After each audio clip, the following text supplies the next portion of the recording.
Hello back benchers, कैसे हो आप सब। Welcome back to another video. काफी लंबे टाइम के बाद आ रही है, बीच में हमने गैप ले लिया था। आपको याद दिखाई दे रहा होगा, कुछ चेंजेस है ना, दिखाई दे रहे हैं। कुछ कमरे में चेंजेस हुए हैं, आपको दिखाई दे रहे होंगे पीछे बैकग्राउंड में। पेंट एक्चुअली में चेंज हो गया ना, वॉल चेंज हो गया। So we are starting with arithmetic progression today. क्या हम स्टार्ट करने वाले हैं? Arithmetic progression. तो सबसे पहले हम ये देखते हैं अरिथमेटिक प्रोग्रेशन पढ़ना क्यों है ना। उससे पहले हमें जानना पड़ेगा, अगर हमें सीखना है कि अरिथमेटिक प्रोग्रेशन हम पढ़ते क्यों है, उससे पहले हमें जानना पड़ेगा कि अरिथमेटिक प्रोग्रेशन है क्या। फिर हम इस पे आएंगे कि वो हम पढ़ते क्यों है। फिर हम सीखेंगे पढ़ना कैसे है, करना कैसे है, सॉल्व कैसे करना है। क्लियर?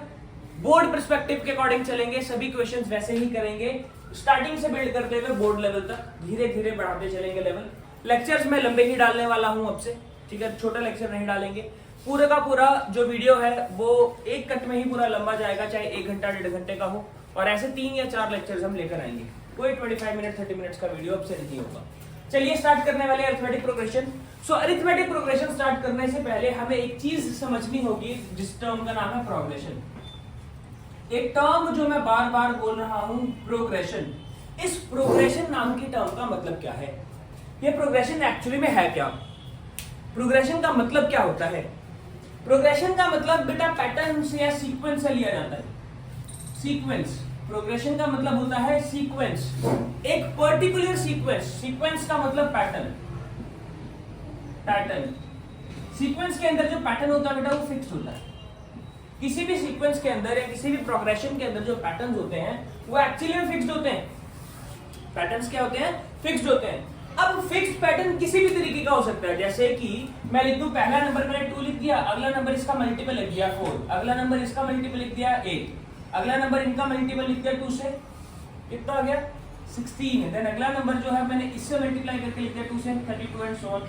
ये भी एक प्रोग्रेशन हो गया, ये भी एक प्रोग्रेशन यानी कि सीक्वेंस हो गया।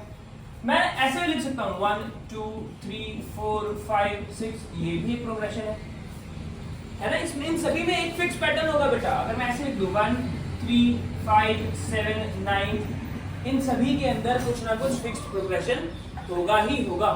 देखो जैसे यहाँ पर डिफरेंस जो है वो बराबर है, यहाँ पर मल्टीपल्स हैं, यहाँ पे जो रेशियो है इनकी वो बराबर है, रेशियोज बराबर है। इसके अलावा मैं ऐसे लिख सकता हूँ 1 का स्क्वायर प्लस 2 का स्क्वायर, सॉरी प्लस नहीं, 1 का स्क्वायर 2 का स्क्वायर 3 का स्क्वायर 4 का स्क्वायर 5 का स्क्वायर एंड सो ऑन। ये भी एक तरह का प्रोग्रेशन है, ये भी एक तरह का प्रोग्रेशन है। तो प्रोग्रेशन एक्चुअली ऐसी चीज होती है जिसमें कुछ ना कुछ फिक्स्ड पैटर्न फॉलो हो रहा है और उसके अकॉर्डिंग हम आगे वाली टर्म्स लिख सकते हैं। उसके अकॉर्डिंग हम आगे वाली टर्म्स को लिख सकते हैं। मतलब एक पर्टिकुलर रूल फॉलो करके हम आगे वाली टर्म्स जहां तक मर्जी लिखवा लो, 10 11 12 15 18 20 25, जहां तक हम लिखना चाहते हो वहां तक अगर आप लिख पा रहे हैं तो that thing is called progression. अब प्रोग्रेशंस बेसिकली 3 तरीके के हैं। एक है अरिथमेटिक प्रोग्रेशन जो हमने इस साल पढ़ना है, जिसको एपी बोलेंगे आप, अरिथमेटिक प्रोग्रेशन एपी। दूसरा है ज्योमेट्रिक प्रोग्रेशन जो आप नेक्स्ट ईयर 11th क्लास में पढ़ेंगे अगर आप मैथ्स लेते हैं तो। थर्ड है हार्मोनिक प्रोग्रेशन, ये आप कॉलेजेस में पढ़ेंगे या आप उस दौरान पढ़ेंगे जब आपको कॉम्पिटिटिव एग्जाम की तैयारी करनी है, हार्मोनिक प्रोग्रेशन। तो बेटा हम ज्योमेट्रिक प्रोग्रेशन और हार्मोनिक प्रोग्रेशन की बात इस लेक्चर में नहीं करने वाले, हम सिर्फ अरिथमेटिक प्रोग्रेशन की बात इस लेक्चर में करेंगे। अरिथमेटिक प्रोग्रेशन बेटा एक्चुअली में ऐसा प्रोग्रेशन है जिस प्रोग्रेशन में हमारा जो डिफरेंस है वो सेम रहता है। हमारा जो डिफरेंस है वो सेम रहेगा थ्रू आउट। हमारा डिफरेंस में चेंज नहीं आएगा, डिफरेंस में किसी भी तरह का चेंज नहीं आएगा। आओ हर्षिका जल्दी आओ फटाफट से। हमारे डिफरेंस में किसी भी तरह का कोई भी चेंज नहीं आएगा। ऐसा प्रोग्रेशन जिसमें हमारे डिफरेंस में कोई भी चेंज ना आए, उस प्रोग्रेशन को हम बोलते हैं कॉमन डिफरेंस प्रोग्रेशन यानी कि अरिथमेटिक प्रोग्रेशन। तो एपी बोला जाता है इसको। अब एपी जस्ट अभी हम इंट्रोड्यूस हुए हैं, ठीक है, अभी जस्ट एपी से हमारी इंट्रोडक्शन हुई है। तो एपी में जैसे हम एपी का एक सीक्वेंस में भी लिखकर दिखाता हूं आपको बोर्ड क्लियर करने के बाद। जैसे एपी है, एपी का एक सीक्वेंस मैंने लिख दिया 1 3 5 7 9 एंड सो ऑन। अगर मैं आप लोगों से पूछूं लवप्रीत आप बताओ अगली टर्म क्या होगी इसमें? 9 के बाद क्या आएगा? 9 के बाद क्या आएगा बेटा? 11 आएगा। हर्षिका 11 के बाद क्या आएगा बेटा? 13 आएगा। रोहित 13 के बाद क्या आएगा बेटा? 15। साहिल क्या आएगा 15 के बाद? 17। 17 के बाद 19। ठीक है, अगर मैं पूछूं हर्षिका 19 के बाद 3 टर्म्स के बाद क्या आने वाला है? 19 की अगली 3 टर्म्स लिखवा दो बेटा। 21, 23 एंड 25। तो बेटा ये सीक्वेंस हमने लिख दिया ना, हमें सिर्फ एक रूल पता चलना चाहिए था। वो एक रूल क्या था कि डिफरेंस जो है इन दोनों के बीच का वो 2 है। जो डिफरेंस है सीरीज का वो क्या है? 2 है। तो हमने आगे की सारी टर्म्स लिख दी, आगे की सारी टर्म्स लिख दी। समझ आई बात? तो बेटा ये बात याद रखना कि अगर मेरी जो फर्स्ट टर्म है, फर्स्ट टर्म जो है एपी की, फर्स्ट टर्म ऑफ एपी, उसको हम एक सिंबल से डिनोट करते हैं, उसका नाम है ए, स्मॉल ए। स्मॉल ए, कैपिटल लेटर नहीं बेटा, स्मॉल ए से हम फर्स्ट टर्म को डिनोट करेंगे। ठीक है, फर्स्ट टर्म को डिनोट करेंगे। हमारा जो कॉमन डिफरेंस होगा, जो हमारा डिफरेंस है वो should be constant, it should be constant. So हमारा जो डिफरेंस को लिख दिया, डिफरेंस होगा जो हमारा कॉमन डिफरेंस, वो क्या होगा? हमारा डी होगा। कॉमन डिफरेंस हमारा क्या हो जाएगा? डी हो जाएगा। कॉमन डिफरेंस क्या हो जाएगा? डी। कॉमन डिफरेंस अगर हमारा डी है, कॉमन डिफरेंस अगर हमारा डी है और n क्या है? नंबर ऑफ टर्म्स है।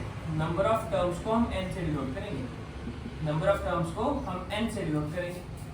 ठीक है, और अगर हमें कोई पर्टिकुलर टर्म निकालनी है, जैसे अगर मुझे बोला गया कि 17th टर्म निकालूं, तो उसको लिखने के लिए मैं लिख लूंगा a के पैर में 17।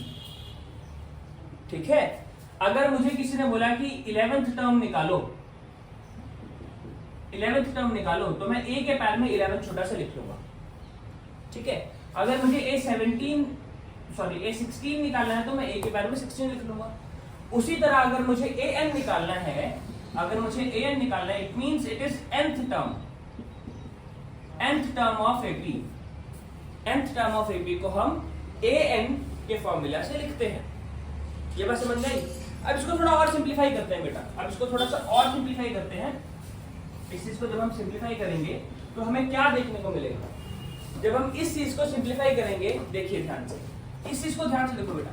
जैसे मुझे पहली टर्म लिखनी थी, तो पहली टर्म तो मेरी a के बराबर है, दैट इज इक्वल टू 1, है ना।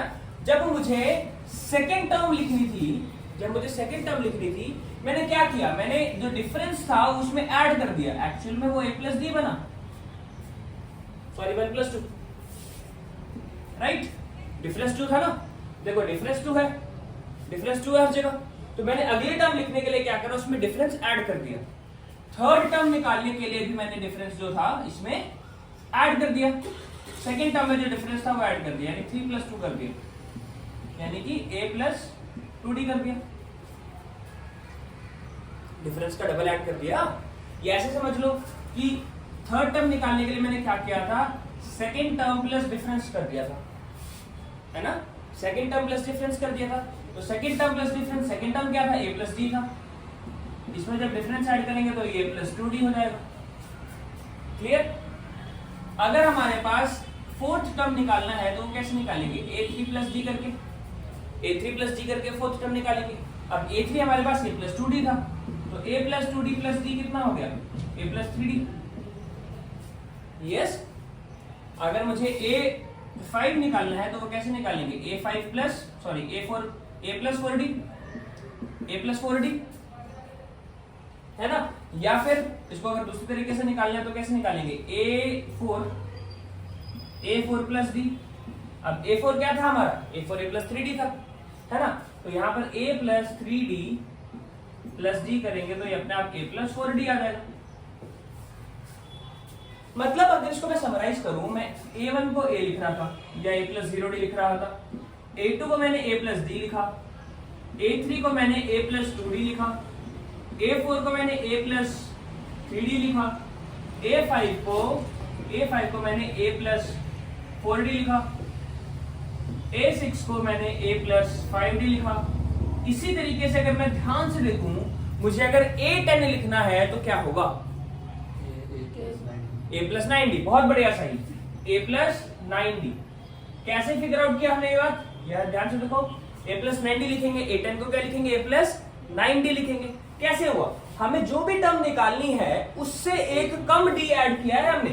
ध्यान से देखो, 3 के केस में 2 ऐड किया, एक कम, 4 के केस में एक कम ऐड किया 3, 5 के केस में एक कम ऐड किया 4d ऐड किया, 6 के केस में एक कम d यानी कि 5d ऐड किया, है ना। 10 के केस में एक कम d यानी कि 9d ऐड किया।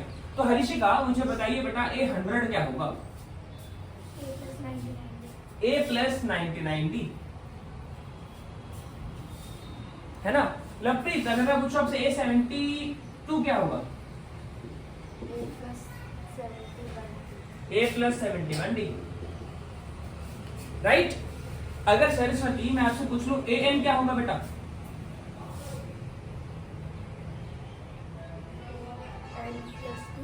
a प्लस n से एक कम, n से एक कम यानी कि n minus one into D, और यही आपका an का फॉर्मूला है जो बुक में लिखा गया है। समझ रही बात, वो जो फॉर्मूला था उसको डिराइव करने के पीछे ये कारण था, a plus n minus one into D, a plus n minus one into D, ये फॉर्मूला है आपका पहला फॉर्मूला एपी का। दो ही फॉर्मूलाज हैं एपी के, सिर्फ दो ही फॉर्मूलाज है, बाकी सभी टेक्निक्स हैं, टेक्निक्स है और बेसिक्स हैं, सिर्फ दो ही फॉर्मूला है। ये पहला फॉर्मूला है, ये बात समझ में आ गई। इरेज करो इसको, इरेज करो। चलिए देखिए, अब बेटा सबसे पहले तो हमें ये पहचानना होता है, जब क्वेश्चन नंबर 1 आता है एग्जाम के अंदर, तो पहली चीज हमने सीखनी है कि कोई टर्म एपी है भी या नहीं। हमारा जो सीक्वेंस हमें दिया हुआ है, is the given sequence is AP और नॉट। सबसे पहली चीज तो हमें यही फिगर आउट करनी है, is the given sequence even is the given pattern of the terms is AP और नॉट। तो फटाफट से आप लोग पहचानेंगे, 1 7 13 19 25 and so on, 1 8 11 13 17 19 and so on, 6 15 24 33 and so on। ठीक है, अगला करते हैं 7 18 29 and so on। ठीक है, तो आपने बताना है कि क्या ये फर्स्ट सीक्वेंस जो है, क्या ये एपी है, क्या ये फर्स्ट सीक्वेंस हमारा एपी है। फटाफट से बताइए, हर्षिका बताइए, क्या फर्स्ट सीक्वेंस एपी है बेटा, नहीं है। सरस्वती, क्या कारण है जो आप इस कंक्लूजन पे पहुंचे कि एपी है कि एपी नहीं है। एपी चेक करने का रूल क्या है, हमारा डिफरेंस सेम होना चाहिए। हमारा क्या सेम होना चाहिए, डिफरेंस। और एक बात और ध्यान रखना बेटा, डिफरेंस हमेशा बाद वाली टर्म से पहली टर्म को माइनस करके निकालो, चाहे नेगेटिव आ जाए, समझे। यानी कि a2 माइनस a1 करो, a3 माइनस a2 करो, a4 माइनस a3 करो, a5 माइनस a4 करो, ऐसे डिफरेंस निकालना है।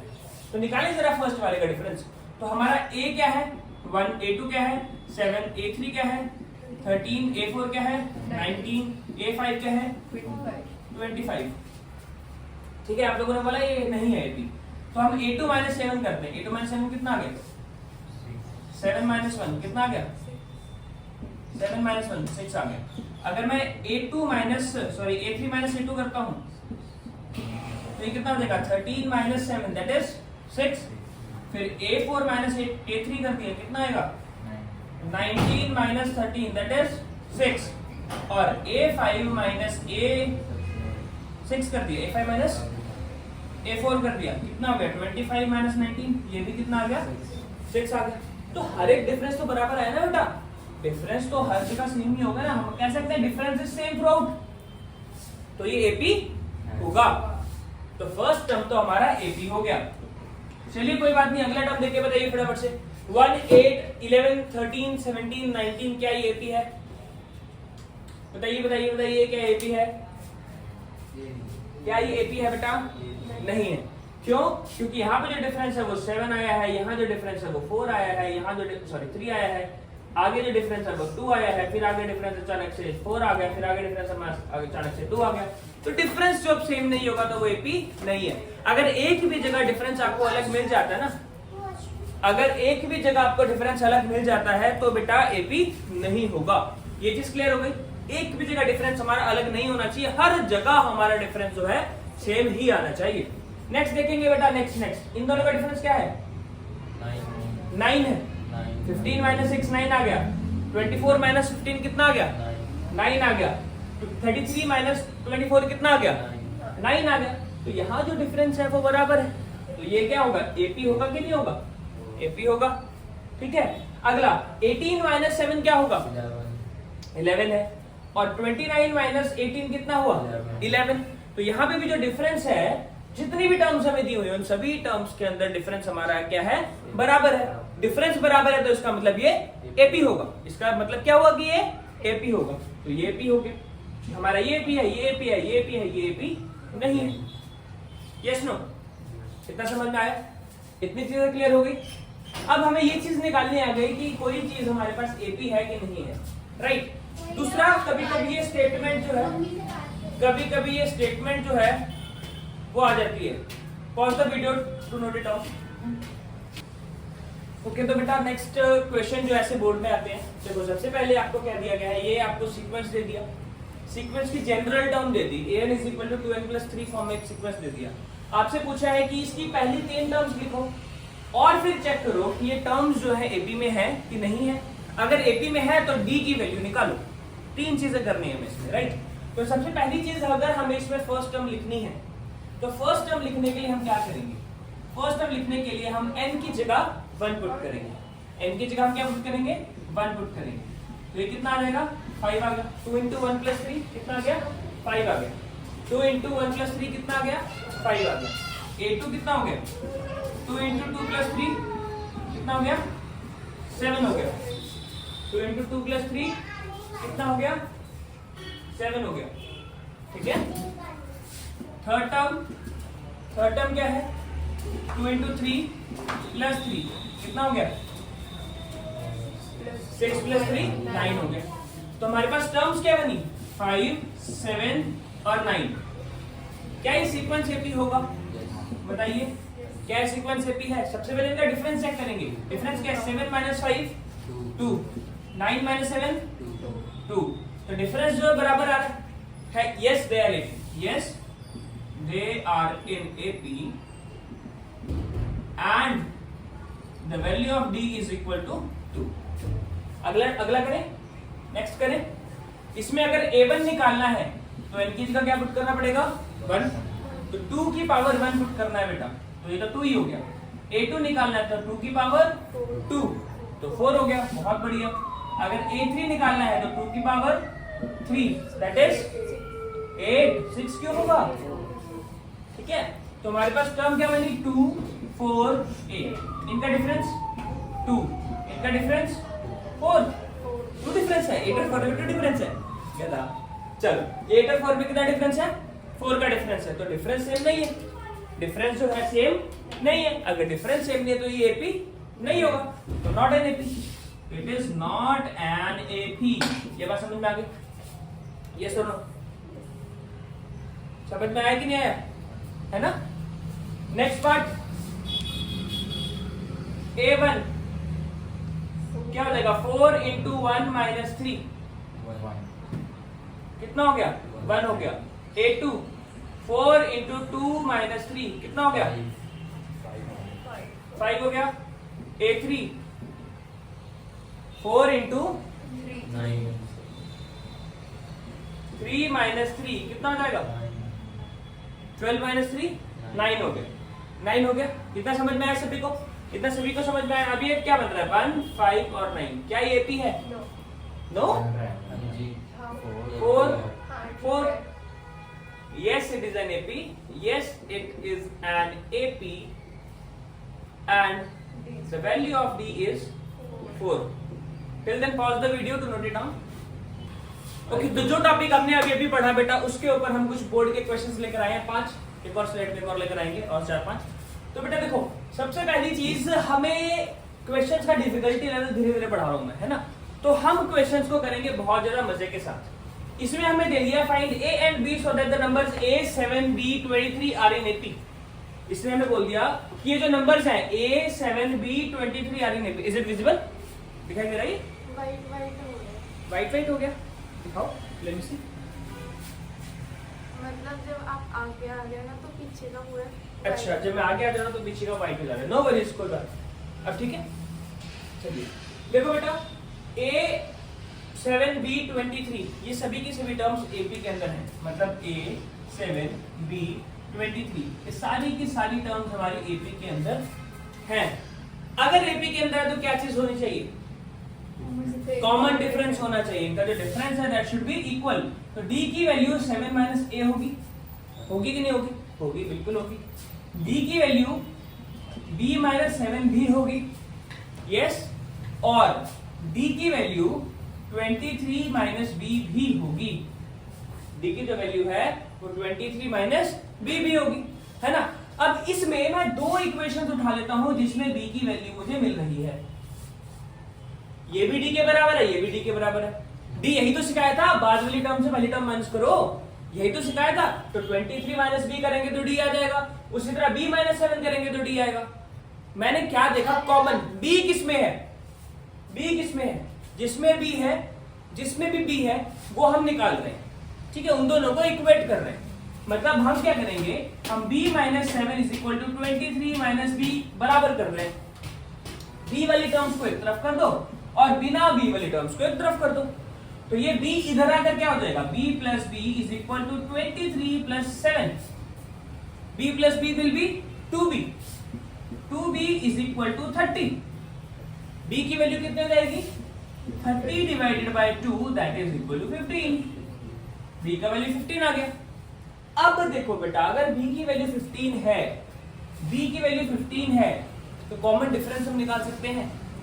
यहां से अगर मैं d is equal to b minus 7 लिख रहा था तो d is equal to 15 minus 7, d का वैल्यू कितना आ गया? 8। मतलब हमें कॉमन डिफरेंस तो d मिल गया, दैट इज 8। कॉमन डिफरेंस हमें d मिल गया, दैट इज 8। अब ये 8 अगर मैं यहां पे पुट कर दूं, d हमारा और किसके इक्वल था? 7 माइनस a के बराबर भी तो था ये वाली इक्वेशन। Yes no? यस। तो d की वैल्यू 8 मैंने यहां डाल दी, तो 7 माइनस a, इसको यहां शिफ्ट कर लेते हैं एक और, इसको यहां शिफ्ट कर लेते हैं। तो a is equal to 7 minus 8, a is equal to -1। तो a की वैल्यू कितनी आ गई? -1 आ गई। इतना क्लियर हो गया? इजी है, इजी है। कोई दिक्कत इस क्वेश्चन में? कोई प्रॉब्लम नहीं समझ में आया तो पूछो, इरेज कर दूं? ठीक है। और बेटा जो ऑनलाइन देख रहे हैं वो वीडियो इरेज करके, वीडियो पॉज करके, इरेज तो क्या ही करोगे, वीडियो पॉज करके नोट कर सकते हैं। चलिए नेक्स्ट है बेटा, show that a minus B square, मुश्किल question. a minus B square, a square plus b square and a plus b whole square are in AP। हमें प्रूव करना है कि AP के अंदर है कि नहीं है। ठीक है जी। तो हमें दे दिया है a माइनस बी का whole square comma a square plus b square comma a plus b whole square are in AP। ठीक है, ये AP में है कि नहीं हमें चेक करना है। तो AP में है कि नहीं ये चेक करने के लिए हम क्या करेंगे? देखो मैं एक शॉर्टकट तरीका भी आपको बताता हूं। कभी भी अगर आपको 3 टर्म्स दी हुई है और आपको चेक करना है वो AP में है कि नहीं, शॉर्टकट तरीका बता रहा हूं, फिर बड़े तरीके से भी करेंगे। A, B और C मान लो उन टर्म्स को, A, B और C मान लो। देखो डिफरेंस क्या होगा? डिफरेंस क्या होगा? B माइनस A और C माइनस B, इसका डिफरेंस बराबर होगा, है ना। अब B वालों को एक तरफ ले आओ और C वालों को एक तरफ ले आओ, तो ये हो जाएगा 2B। देखो B plus B, B plus B और इधर हो जाएगा C प्लस A, है ना। तो ये 2B is equal to C plus A हो गया। तो फॉर्मूला क्या है बेटा? जब भी 3 टर्म्स दी हुई है AP के अंदर तो फॉर्मूला क्या बन जाएगा? जो सेंट्रल टर्म है वो एंड वाली दोनों टर्म्स का सम करके हाफ करके बराबर आ जाएगा। सम करके अगर हाफ करोगे एंड वाली टर्म्स का तो सेंट्रल टर्म के बराबर आएगा। सम करके अगर हाफ करोगे एंड वाली टर्म्स का, जो फर्स्ट और थर्ड टर्म का सम किया और हाफ किया तो बीच वाली टर्म के बराबर आएगा, सेंट्रल टर्म के बराबर। ये तो हो गया बेटा इस फॉर्मूला से। लेकिन हर बार थोड़ी ना आप लोगों को फॉर्मूला याद रहेगा। मैं मानता हूं आप लोगों को बहुत सारे बच्चों को फॉर्मूला नहीं याद रहेगा, तो वो बच्चे कैसे करेंगे? वो बच्चे अपना बेसिक तरीके से अपनाएंगे। जो बेसिक तरीका हमें आता है डी निकालने वाला, जो भी भैया ने सिखाया है डी निकालने वाला, फॉर्मूला यूज करेंगे। मतलब हम क्या करेंगे? इस टर्म में से इसको माइनस कर लेंगे, है ना। तो डी की वैल्यू क्या हो जाएगी? a square plus b square minus a minus b का होल स्क्वायर। अब इसको छोड़ना नहीं है, सॉल्व करते हैं। ये a square plus b square वैसा का वैसा, ये नेगेटिव साइन यहाँ पे वैसा का वैसा, a माइनस बी का होल स्क्वायर। लवप्रीत बताओ a माइनस बी का होल स्क्वायर क्या होता है? a a square plus B square होता है बेटा। यही गलती सभी बच्चे करते हैं, बहुत सारे बच्चे गलती करते हैं। चाहे माइनस का होल स्क्वायर हो चाहे प्लस का होल स्क्वायर हो, हमेशा b का प्लस वैल्यू आएगा। जो नेगेटिव साइन है ना वो 2ab के साथ होगा, ठीक है। 2ab अगर नेगेटिव है तो वो नेगेटिव का होल स्क्वायर है, अगर 2ab पॉजिटिव है तो वो पॉजिटिव का होल स्क्वायर है। कितना क्लियर हो गया? तो a square plus b square minus 2ab ये होना चाहिए सही एक्सपेंशन इसका। अब ये नेगेटिव साइन अंदर मल्टीप्लाई करें नेगेटिव साइन अंदर मल्टीप्लाई। हमें d की जो वैल्यू होगी क्या मिलेगी? a square plus b square minus a square minus b square plus 2ab। इससे खत्म। क्या बचा? d की वैल्यू आ गई है 2ab के बराबर। d की वैल्यू आ गई 2ab के बराबर। ऑल्सो d किसके बराबर होगा? ऑल्सो d होगा a3 माइनस a2 के बराबर। a3 क्या है? a प्लस b का whole square minus a square plus b square. Yes और नो? यस और नो? हमें क्या करना है? हमें प्रूव करना है कि एपी में है, तो मतलब d जो है वो बराबर आना चाहिए। मैंने d यहां से निकाल के इसके बराबर क्यों नहीं किया? मैंने d यहां से निकाल कर इसके बराबर क्यों नहीं किया? क्योंकि मुझे तो d पता ही नहीं है बराबर है कि नहीं है। d तो तब मैं बराबर करूंगा जब ap होगा। हमें तो ap ही प्रूव करना है ना, तो हमें d को इक्वल करना है। समझ आया? जब भी हमें किसी टर्म को ap प्रूव करना है तो हमें d को इक्वल करना है, d को इक्वल प्रूव करना है। और अगर हमें ap दिया हुआ है तो हम d को इक्वल करके इक्वेट करके आंसर निकालेंगे। दो तरीके हैं बेटा करने के।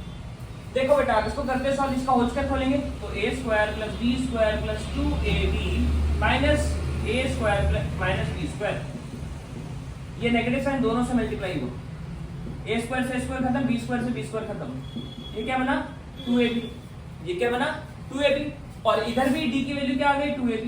दोनों जगह d की वैल्यू क्या आ गई? 2ab आ गई, है ना।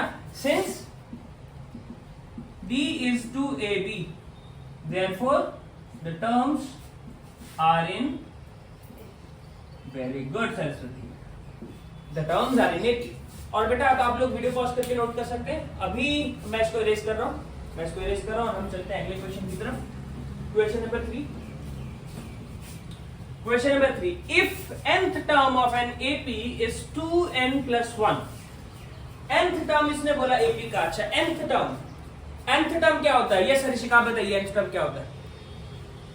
नहीं पता। रोहित आप बताइए nth टर्म क्या होगा? an होगा। क्या होगा? an होगा।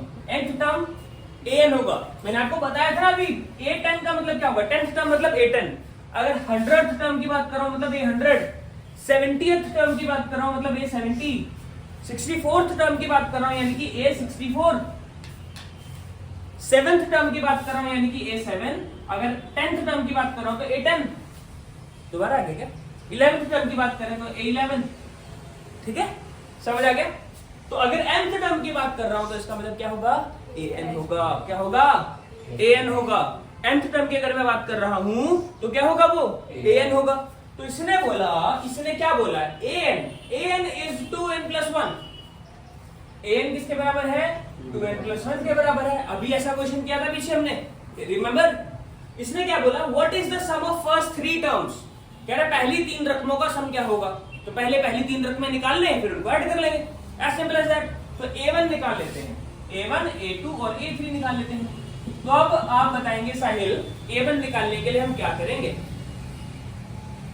जल्दी बताइए। n की जगह 1 डालेंगे। क्या करेंगे? n की जगह 1 डालेंगे तो क्या हो जाएगा? 2 into 1 plus 1 कितना हो गया? 3। रोहित a2 निकालने के लिए क्या करेंगे? n की जगह 2 डालेंगे तो ये 5 आ जाएगा। 5 आ जाएगा। सरस्वती n की जगह 3 डालेंगे तो कितना वैल्यू आएगा बेटा? 7 आएगा। 9 क्यों आएगा? 9 आएगा क्या? 7 ही आएगा। मुझे कंफ्यूज कर दिया। चलो समझ में आया? मुझे कहा मैंने गलत कर दिया, इतना कॉन्फिडेंस से बोली। समझ आया? अब हमें क्या करना है? इसने बोला है sum of first 3 terms. Harshika sum of first 3 terms बताओ बेटा। बताओ बेटा sum of first 3 terms. a1 plus a2 plus a3 कितना होगा? 15। आज फ्लो में नहीं है हर्षिका हमारी। क्या हुआ? समझ नहीं आ रहा? आ रहा है तो बताया क्यों नहीं आंसर? चलो आज फ्लो है। ये समझ में आ गया बेटा? समझ में आ गया? आप लोग वीडियो पॉज करके नोट कीजिए, मैं आगे चल रहा हूं। चलिए चलिए चलिए चलिए, question number 4, what is the common difference of AP, what is the common difference of AP in which A27 minus A7 is equal to 84। कह रहा है कॉमन डिफरेंस क्या है एपी का, जिसमें A24 माइनस A7 जो है, A24 minus A27 sorry minus my bad A27 minus A7 हमें 84 के बराबर दिया हुआ है। Question number 4, A27 minus A7 हमें किसके बराबर दे दिया है, 84 के बराबर दे दिया है। A27 माइनस A7 हमें किसके बराबर दे दिया, 21 यहाँ पर, कोई बात नहीं कोई बात नहीं कोई बात नहीं, सॉल्व हो जाएगा कोई बात नहीं। A21 है, A27 है, 27 लिखा तो 27 कर लेते हैं, A21 से भी निकाल लेंगे क्या आंसर है, ठीक है। A21 minus A7 is equal to 84। देखो अगर आप मेरी तरह क्वेश्चन लिखने में गड़बड़ करोगे तो आपका आंसर कैसे वेरी करेगा वो देखना हो। A27 को हम क्या लिख सकते हैं, लवप्रीत बताइए, A27 को क्या लिख सकते हैं, A27 को क्या लिख सकते हैं, A प्लस 26D, शाबाश शाबाश, ये प्रेजेंस ऑफ माइंड है बेटा, be alert. A plus 26D, अब बताइए 7 को क्या लिखेंगे, A प्लस 7D 6D, ठीक है। और बीच में क्या साइन आएगा, नेगेटिव, बीच में क्या साइन आएगा, नेगेटिव, बीच में कैसा साइन आएगा, नेगेटिव साइन आएगा बीच में, is equal to 84, it is equal to 84। क्या 26 के बाद अच्छा डी नहीं लिखाया, हो thank you so much Sahil, very good. A plus 26D, अब इसको सॉल्व करते हैं ना, सॉल्व करते हैं इसको, देखो क्या आएगा, A plus 26D minus A minus 6D is equal to 84, yes no, yes, ये A से कट गया, 26 minus 6 20D is equal to 84, D is equal to 84 upon 20। 4 के टेबल में जाते हैं दोनों, 4 के टेबल से काट दो, कितने पे कटा बताओ, 4 के टेबल पे कितने पे कटा, 22 पर, 1 पर, थैंक यू, और नीचे वाला 5 पर, तो 21/5 आ गया। क्या डी फ्रैक्शन में आ सकता है, यस, डी फ्रैक्शन में आ सकता है, डी जो है वो फ्रैक्शन में आ सकता है, सिर्फ और सिर्फ n जो नंबर ऑफ टर्म्स है वो हमारा होल नंबर होना चाहिए, वो नेगेटिव भी नहीं होगा, वो 0 हो सकता है, नेगेटिव भी नहीं होगा, वो हमारा फ्रैक्शन में भी नहीं आएगा, ठीक है। n की वैल्यू याद रखनी है, n कभी भी फ्रैक्शन में नहीं आएगा, an आ सकता है, an आ सकता है, a भी आ सकता है, d भी आ सकता है, लेकिन n कभी फ्रैक्शन में या नेगेटिव नहीं होगा। ये बात समझ में आ गई, ये बात समझ में आ गई, चलिए आगे, ये d की वैल्यू निकल गई, ठीक है। अगर इस तरीके से करते हैं बेटा, ये क्या होता है, a प्लस 20d फटाफट से आप लगा देते हैं, minus a plus 6d is equal to 84, तो ये हो गया a plus 20d minus a minus 6d is equal to 84, तो a से a कैंसिल, ये 14d इज इक्वल टू 84, ये साहिल 84 14 के टेबल में कितने बार आता है, लवप्रीत बता रही है 6 पे, चलो साहिल नाक कटा दिल लगोगे आपने, इतना धीरे, be quick on your feet, फटाफट से, कितने पर आएगा बेटा, 6 पर, कितने पर आएगा, 6 पर, नहीं समझ में आया तो ऐसे काट लो बेटा, 14 से नहीं कट रहा तो मत काटो ना, 14 से 2 से काट लो, 2 से काटो 42, 7 7 6 42, ऐसे काट लो। काटने से मतलब है, कैसे काट रहे हो उससे फर्क नहीं पड़ता, चाकू से काटो, छुरी से काटो, रामपुरी से काटो, तलवार से काटो, बस काटना है, समझ आया, समझ आया। चाकू का लेकर घूमोगे, वाह, चाकू का लेकर घूमोगे, बस यही रह गया, चाकू का लेकर घूमोगे, चाकू नहीं लेकर घूमेगा कोई, पहले बता रहा हूं, समझ आई, गुंडाई करेंगे ये, मिटाओ, चले गए थे, चलो चलो चलो चलो आगे चल रहे बेटा, आगे, चाकू का गिरा, सरस्वती तंग मत करो, मुझे नहीं, उसको उसको तंग मत करो, बुली करने लग जाती हो आप, चलो चलो, 5th क्वेश्चन पे चल रहा है बेटा, बस बातें नहीं 5th क्वेश्चन,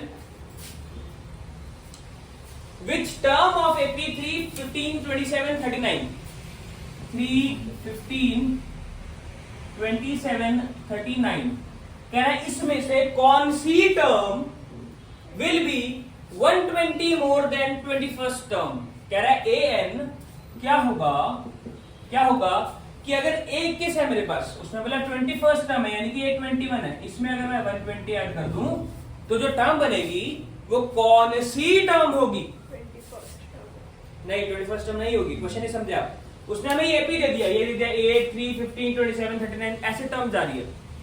कह रहा जो इसकी 21वीं टर्म होगी ना, 21st टर्म होगी ना, उस 21st टर्म में मैं 120 ऐड करता हूं तो मेरे पास एक नंबर बन जाएगा। वो नंबर इस सीक्वेंस में कौन सी पोजीशन पे आएगा वो पूछ रहा है, वो n की वैल्यू पूछ रहा है वो। समझे क्वेश्चन को? इसने बोला which term of AP 3, 15, 27, 39 will be 120 more than its 21st term, will be 120 more than its 21st term। ये बात समझ में आई? तो बेटा इस चीज के लिए हमें दिमाग लगाना पड़ेगा। ये चीज समझ में आ गई पढ़कर, ये मैंने क्यों लिखा? इसने बोला an जो होगा वो 21st टर्म से 120 ज्यादा है, तो मैंने 21st टर्म लिखी, उसमें 120 ऐड कर दिया, मेरे को an मिल गया। मिल गया मिल गया मिल गया। सबसे पहले मैं यहाँ पर a लिखता हूं। a कितना है? 3। 21 कहाँ है? स्टार्टिंग वाली टर्म को ये बोलते हैं गधा। चलो d की वैल्यू क्या हो जाएगी? 15 माइनस 3 दैट इज 12। d की वैल्यू क्या हो जाएगी? 12 हो जाएगी। d की वैल्यू क्या हो जाएगी? 12। n हमें नहीं पता, n हमें नहीं पता, कोई बात नहीं। चलो an का फॉर्मूला क्या था? मैंने n का फॉर्मूला लिखा था। n का फॉर्मूला क्या होता है? a plus n minus 1 into D. a plus n minus 1 into D is equal to a plus 20d plus 120। a plus 20d plus 120। ये बात समझ में आ गई? इसको सॉल्व करते हैं तो ये हो जाएगा a plus n minus 1। n की वैल्यू हमें नहीं पता, जो वैल्यूज पता है वो पुट करो बेटा। सिर्फ a की वैल्यू कितनी है? 3। तो 3 plus n minus 1 into 12 is equal to a की वैल्यू कितनी है? 3। तो 3 प्लस 20 इंटू 12 प्लस 120। यहां तक कोई डाउट है? यहां तक कोई डाउट है? यहां तक कोई डाउट है? नहीं? पक्का? चले आगे? ठीक है। तो 3 प्लस 12n minus 12 is equal to, मैंने कुछ नहीं कहा, 12 को अंदर दोनों से मल्टीप्लाई किया। 3 वैसा का वैसा 20 इंटू 12 क्या हो जाएगा? 240 प्लस 120। 240 प्लस 120 कितना हो गया? 360। 360 प्लस 3 363 हो गया। यहां पर 3 माइनस 12 कितना हो जाएगा? 9 हो जाएगा। तो ये हो जाएगा 12n माइनस 9। ये 9 इधर जाकर क्या हो जाएगा? प्लस हो जाएगा। तो 12n is equal to 363 plus 9 कितना हो गया? 372 हो गया, है ना? अब इसको 12 से डिवाइड करेंगे, n की वैल्यू निकालने के लिए 372 को 12 से डिवाइड करेंगे। डिवाइड कीजिए।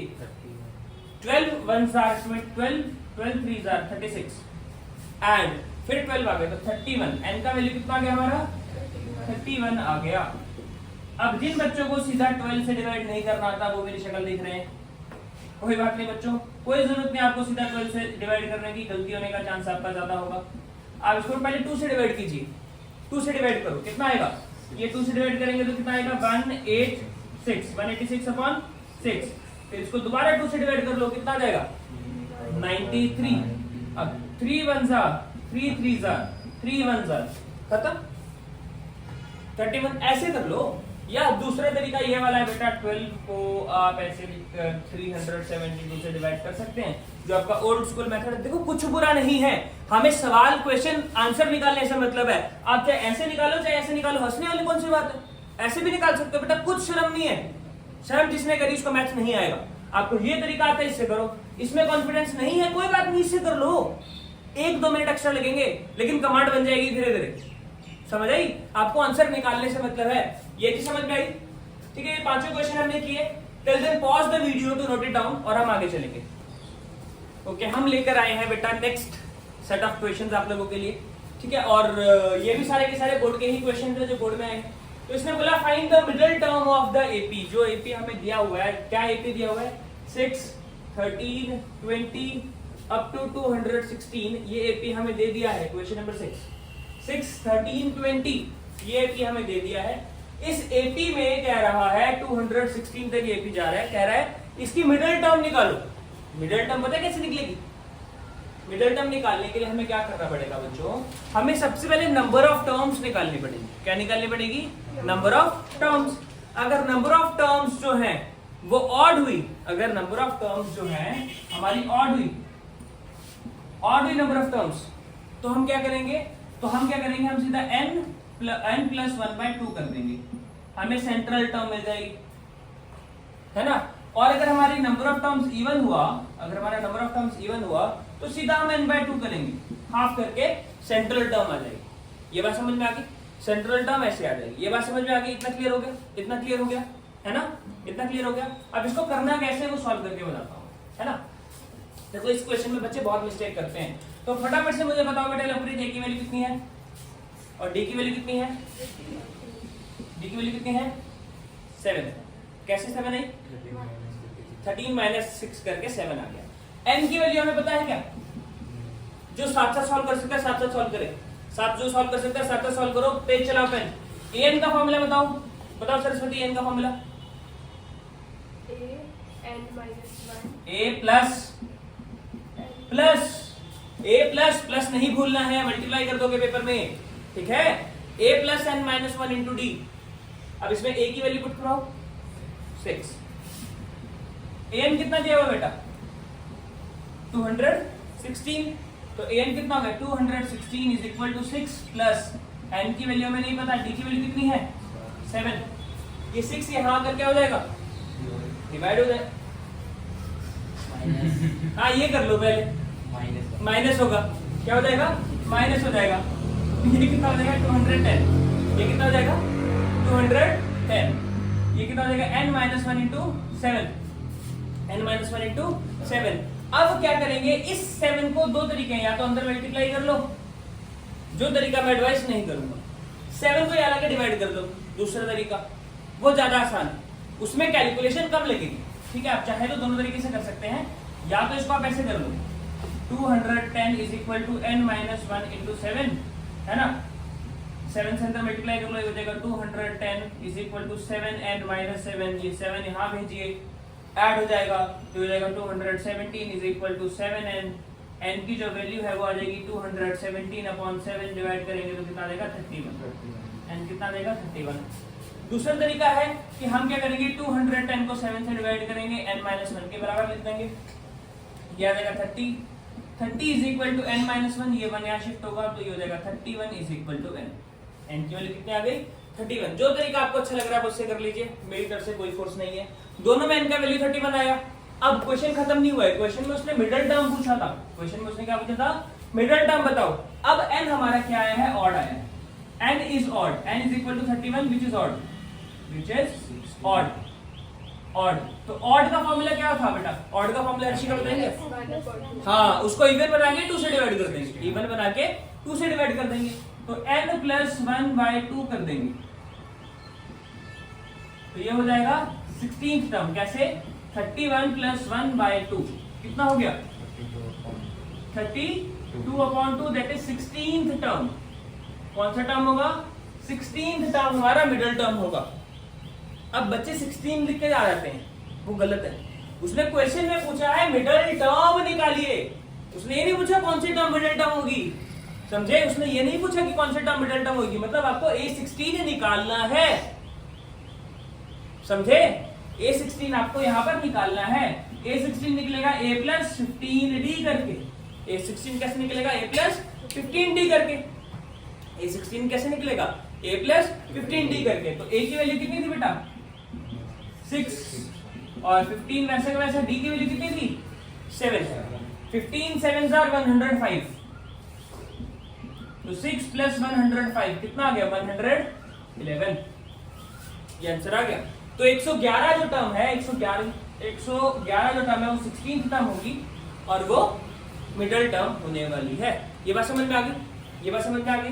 Pause the video to note it down. Okay, so we are starting with question number 7, sorry. For what value of n are the nth term of 2 APs equal? Equal लिखना पड़ेगा। 2 APs equal। कह रहा है n की किस value के लिए इन दोनों APs की nth टर्म बराबर होगी। बहुत इंपॉर्टेंट क्वेश्चन है, बहुत ज्यादा। एनसीईआरटी में भी बेटा ये सेम क्वेश्चन। ठीक है, एनसीईआरटी के अंदर भी सेम क्वेश्चन है, बहुत ज्यादा इंपॉर्टेंट क्वेश्चन है। तो करेंगे कैसे इसको? तो इसको करने के लिए बेटा सिंपली हमें क्या करना है, पहले एक बारी में एक एपी से डील करना है, 63, 65, 67 एंड सो ऑन। ये हमने एपी ले लिया, तो इस एपी के लिए हम ये लिख लेंगे पहले, फॉर एपी दिस, ए का वैल्यू है 63, डी का वैल्यू कितना है, डी का वैल्यू है 2, एन का वैल्यू हमें पता ही नहीं, एन का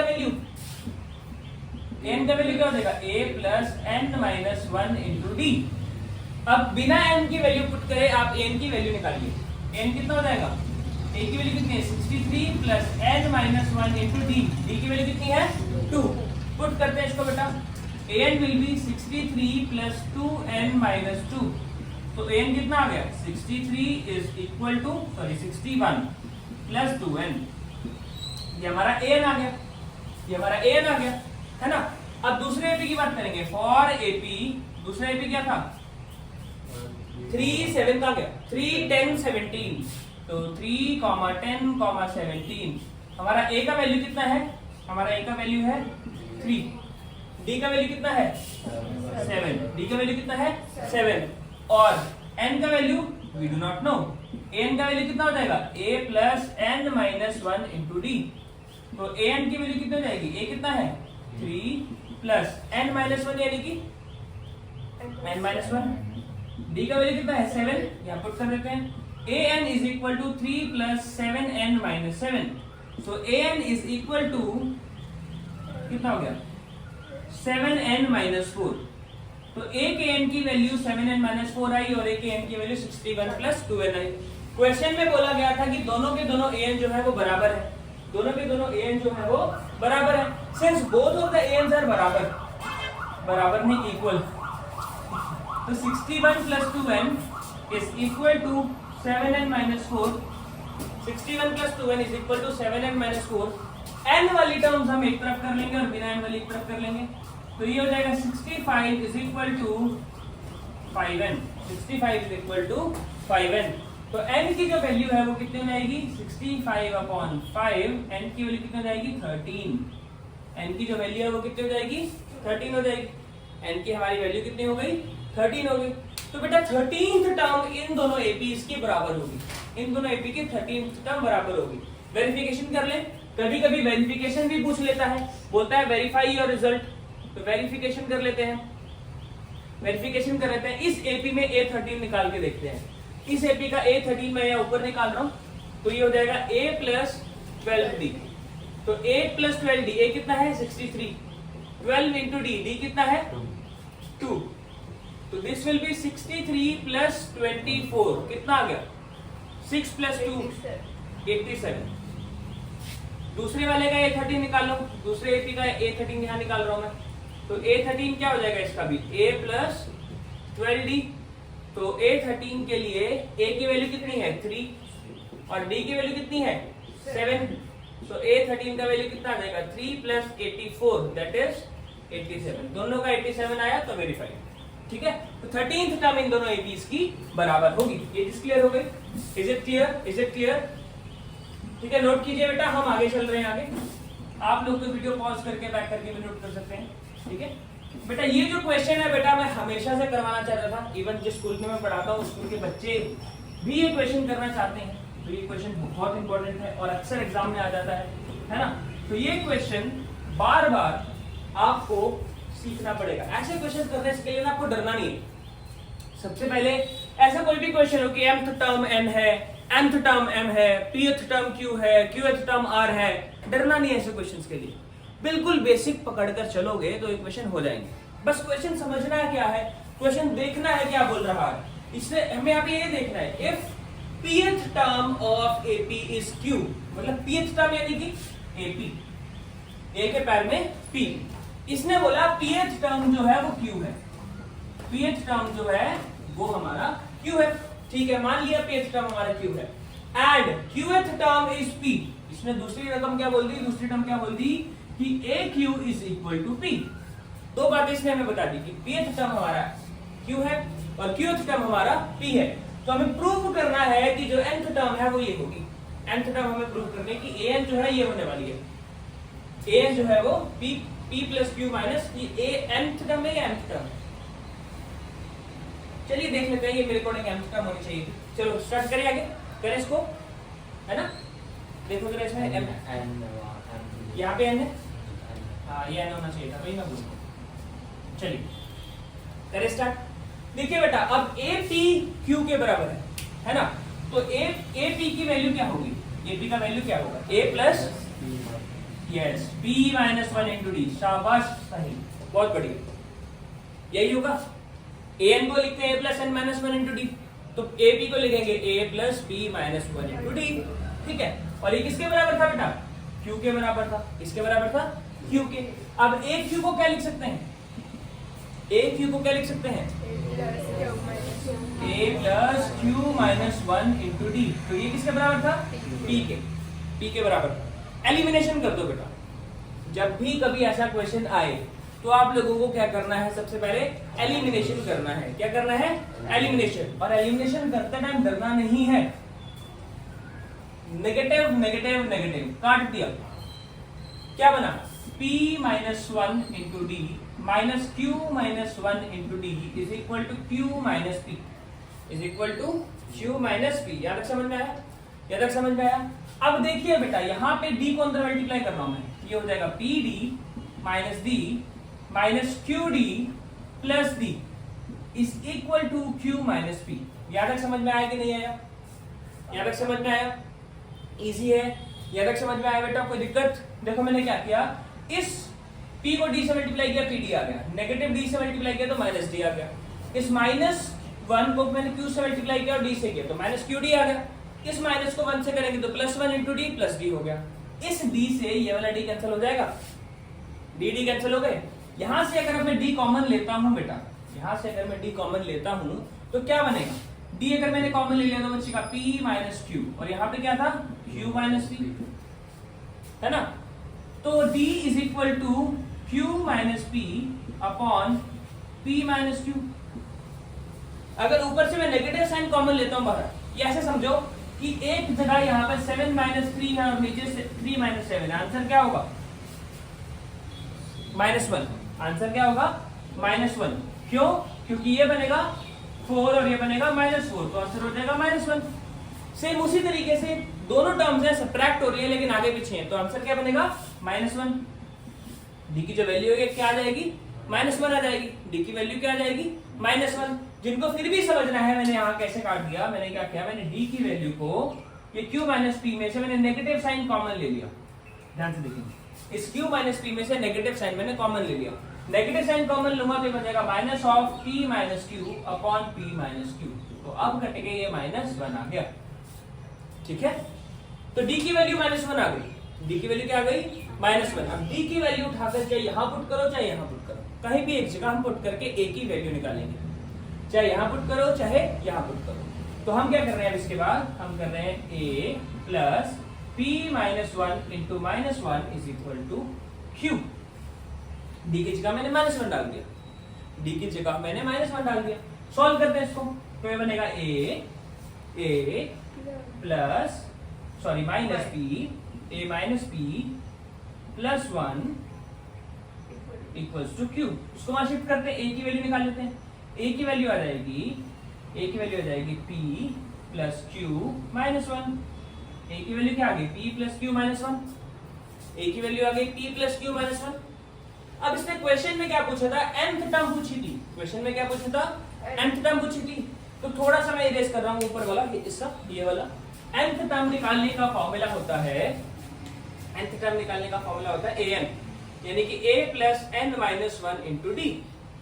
यस, तो a n निकालने के लिए a की वैल्यू क्या थी, p plus q minus 1, p plus q minus 1, ये a की वैल्यू थी, मैंने a की वैल्यू डाल दी, प्लस n माइनस 1 वैसा का वैसा। d की वैल्यू क्या थी, -1, तो d की जगह मैंने -1 डाल दिया।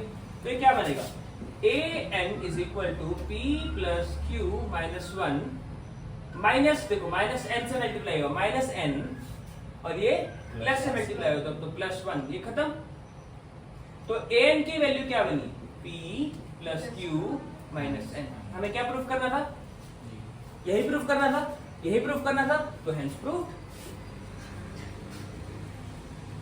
देखो मैंने क्या किया, मेरे को जो टर्म दी थी, मेरे को क्वेश्चन में क्या दिया था, एपी दिया हुआ था क्यू के बराबर, मैंने एपी को क्यू के बराबर लिखा और वहां से सॉल्व कर लिया।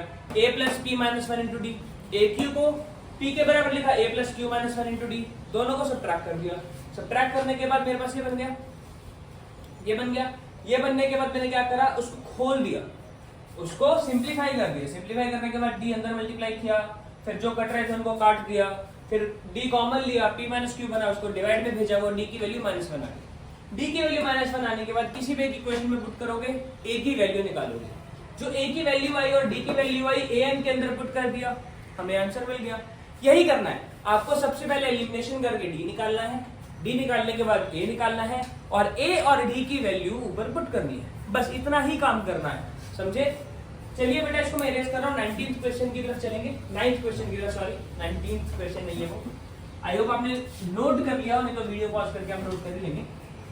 चलिए क्वेश्चन नंबर 9 क्या कह रहा है, 19th term of AP is equal to 3 times a 6th term. Okay, कह रहा है 19वीं रकम।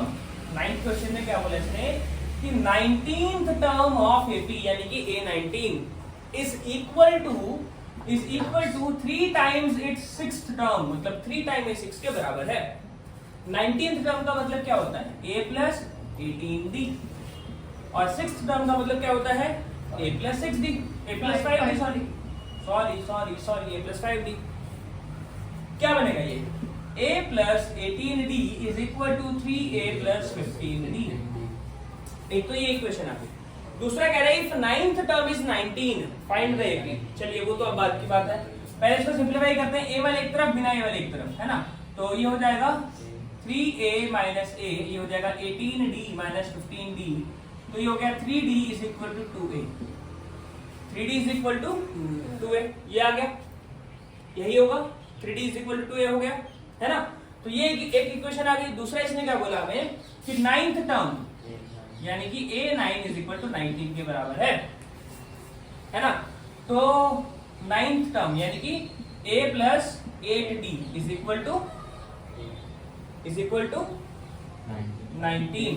तो A की वैल्यू यहां से डाल लेते हैं। A की वैल्यू क्या थी, A की वैल्यू अगर मैं यहां से निकाल लूं तो क्या निकलेगी, 3/2D, है ना। A की वैल्यू 3/2D आ जाएगी, यहाँ पे पुट कर दिया 3/2D plus 18 into D is equal to 19।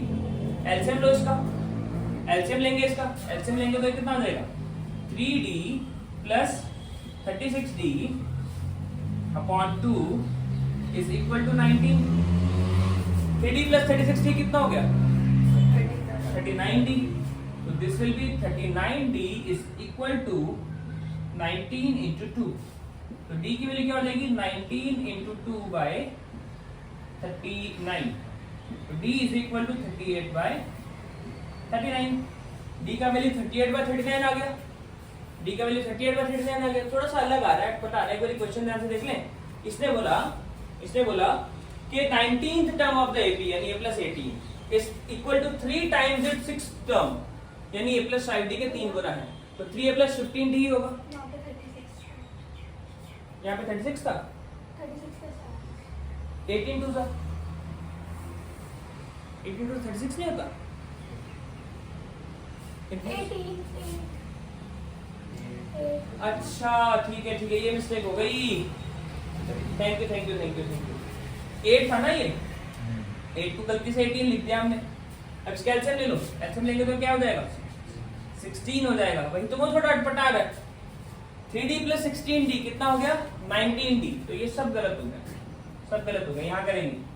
देखो ये कितना हो गया, 19D by 2 is equal to 19। तो यहाँ से 19 से 19 कैंसिल, D का वैल्यू 2 आ गया। अब क्योंकि D का वैल्यू 2 आया है तो D का वैल्यू 2 आप यहाँ पुट कर दीजिए, A का वैल्यू आ जाएगा। तो ये हो जाएगा A plus 8 into 2 is equal to 19, है ना। तो A plus 16 is equal to 19। A का वैल्यू कितना आ गया, 3 आएगा, A 3 आएगा और D कितना आ जाएगा, 2। अब AP लिखना है, तो फर्स्ट टर्म 3 हो गया, next term 3 plus 2 5, 5 plus 2 7, 7 plus 2 9, 9 plus 2 11 and so on. ये बन गया AP। देखो बेटा, गलती हो गई थी छोटी सी, ये मिस्टेक्स आपसे भी हो सकती है, ध्यान देना बेटा। जब भी आपका कभी भी ऐसा आंसर बने ना, फ्रैक्शन में आ रहा है, थोड़ा अटपटा लग रहा है, तो उसको जरूर चेक करना, ठीक है, कि आपसे कहीं ना कहीं मिस्टेक हुई होगी, ठीक है, ये बात याद रखना है। देखो, इसलिए मैं अपनी मिस्टेक छुपाता नहीं हूँ बिल्कुल भी, जो हुई है तो हुई है, सामने हुई है, ये बात समझ में आ गई, ठीक है। Till then pause the video to note it down. Okay बच्चों, आज की वीडियो की ड्यूरेशन के लिए इतना ही करते हैं। वीडियो ड्यूरेशन 1 घंटे के आसपास हो गई होगी, है ना, तो इतना ही करते हैं बेटा आज की वीडियो में, और आगे कुछ और क्वेश्चंस लेकर आएंगे बोर्ड वाले। कोशिश करेंगे 4 लेक्चर्स में इसको पूरी अच्छी तरह फिनिश कर दें, 1-1 घंटे का लेक्चर रखेंगे मिनिमम। और थैंक यू सो मच, अगर आप वीडियो यहाँ तक देख रहे हो, थैंक यू सो मच। और लाइक कर देना अगर आपको सच में अच्छा लग रहा है, और शेयर कर देना अगर आपके किसी फ्रेंड को नीड होगी। Till then bye bye, happy back ventures.